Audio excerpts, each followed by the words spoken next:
What's up guys, Bodytags here with Back to Basics episode number 2. Today we're going to be talking about wave control, when to push your lane, when to freeze your lane, and the benefits of doing both, when to do it. I'm going to include a link on how to properly freeze your lane indefinitely in the description bar below. And as a side note guys, I want to say sorry for not uploading the previous Friday. I was in Miami doing some apartment shopping, and I'd like to announce that I'm going to switch up my upload schedule to Tuesday and Thursday from Monday and Friday to not interfere with Chasing the Cup, which is dropping this Friday. So make sure that you guys check out Chasing the Cup. It's an awesome series and I don't want to clash schedules with it. So yeah, let's get into the video. Okay guys, so first let's go over the benefits of freezing or pushing your lane at any given time. Basically, if you freeze your lane, you're going to deny gold and experience to the enemy laner, because to be able to freeze, you need to be able to beat them in a straight up 2v2 or 1v1. So you stand between them and the wave, and if they want to get gold and XP, they have to fight you, which will result in you getting a kill. Another benefit of this is that there's no jungle threat, and you can freeze right outside of your tower and be constantly safe and be able to walk back into safety. But the downside is that you have to be able to beat your lane opponent. You have to be stronger than them in a straight up 2v2 or 1v1. Okay guys, so as far as pushing the lane, you get an EXP advantage if you do push the lane, just because you're going to be killing minions faster than your opponent. On top of that, your opponent is going to lose a lot of CS at turret. It can be really hard to CS under turret, specifically with champions like Tristana that have a wave altering mechanic like her E. And finally, the downside is that there will be constant jungle pressure on you. Because you're pushed up away from your turret, your opponent can basically freeze on you. You get the EXP advantage and you get the CS advantage, but it'll be much harder since you're always going to be under threat and pressure of a jungle gank. Okay guys, so we're going to go around the rift and show you some basic wave control scenarios and what I like to do in each lane and what has been kind of working in the LCS recently,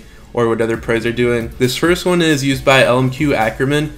Basically, it's kind of a cheese strat. You stand in the brush and you trick your opponent into thinking that you're leashing or something, so the wave starts to push into you. After the wave pushes into you, you can start a freeze right outside of your turret, and if you are playing a lane that is stronger, you can then take brush control and then just walk up out of the brush whenever your opponent goes for a CS and take a favorable trade. Mid lane is kind of an interesting lane as far as wave control, in that most of the characters that play in mid lane are mages in the current meta, so they have all these long range abilities that basically just bypass freezes. So mid lane is kind of the only lane where the only factor you should really be considering as far as wave control is jungle pressure. You pretty much can't get a successful freeze in mid versus a mage, because like if you freeze on me as Syndra, since the lane is so short, I can use my long range abilities to break your freeze. To play around this, you just need to push your lane, go do wraiths, go do wolves to get away from the jungle pressure that will inevitably come mid. I was once watching a C9 high stream, and he said how he likes to play is just to push mid and then go get an advantage out of it. Like, even if it's the smallest advantage in the world, he'll go ward their red, he'll go ward their blue, he'll go get a small roam. And basically one of the best ways to play mid lane is to push early for your EXP and CS advantage, and then go roam and win the map. Alright guys, and last but not least, we have bot lane.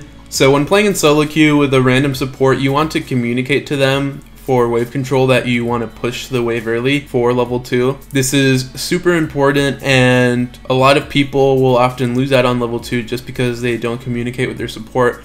Bot lane is a lane known for its early action, and the level 2 rush can actually win you the lane. This is why a lot of marksmen and supports are going to take flat health and flat armor seals, basically because there's so much early action in the wave control and it can decide the entire lane. So how you guys want to play up the first bot lane push is basically get your support to auto the whole wave and try to get level 2 as fast as possible. At the same time, you kind of want to do it without immediately pushing into their tower, because then you can get the zone off level 2. So you kind of want to push, but hold the wave back as much as you can while not losing on the push. And that's all for this week, guys. Hope you enjoyed my back to basics on wave control. Thank you so much for all the support. Thank you for all the discussion on Reddit. Thank you for all the love. We just hit 200 subs. Make sure to leave any feedback that you may have, and let me know if you guys want me to keep doing this series. Alright, I'm out.